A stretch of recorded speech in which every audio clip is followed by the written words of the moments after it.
9 মাস ধরে পচা গলা মরদেহ পড়েছিল, কেউ জানতে পারেনি। পাকিস্তানি অভিনেত্রী হুমায়রা আসগরকে করাচির ফ্ল্যাটে মৃত অবস্থায় উদ্ধার করে পুলিশ। পরিবারের সঙ্গে যোগাযোগ বিচ্ছিন্ন, বন্ধ ঘরে নিঃসঙ্গ মৃত্যু। ময়নাতদন্তে বলছে অক্টোবরে মৃত্যু হয়েছে, কিন্তু কেন এতদিন কেউ খোঁজ নেয়নি? রহস্য ঘিরে তোলপাড় শোবিজে।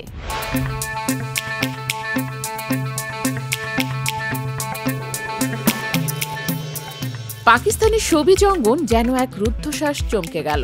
32 বছর বয়সী অভিনেত্রী ও মডেল হুমায়রা আসগরের পচা গলা মরদেহ উদ্ধার হওয়ার পর গোটা ইন্ডাস্ট্রি স্তব্ধ।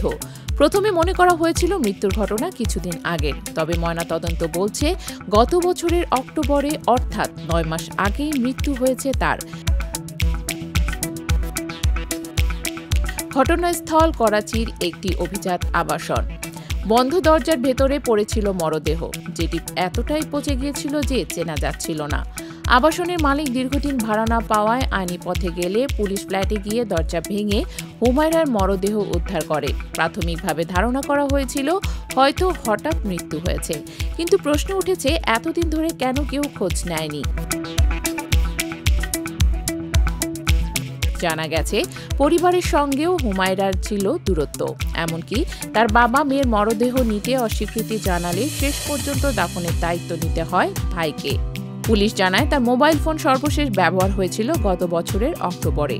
সেই থেকেই নিখোঁজ ছিলেন তিনি। দীর্ঘদিন ধরে ফ্ল্যাটে না থাকায় পানি, বিদ্যুৎ সব বন্ধ হয়ে গিয়েছিল।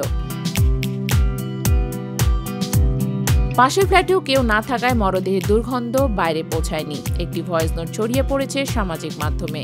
সেখানে হুমায়রা এক বন্ধুকে বলছেন, আমি ব্যস্ত ছিলাম, আমার জন্য দোয়া করো, ক্যারিয়ারের জন্য দোয়া করো। এই নোট শুনে অনেকেই হতবাক, বিষণ্ণ।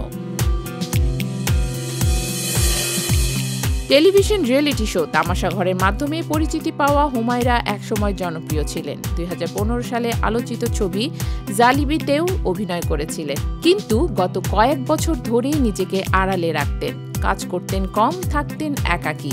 এখন প্রশ্ন, কিভাবে একজন পরিচিত শিল্পী 9 মাস ধরে নিখোঁজ থাকলেন? কেউ জানল না। তার মৃত্যু কি স্বাভাবিক, নাকি এর পেছনে অন্য রহস্য লুকিয়ে আছে?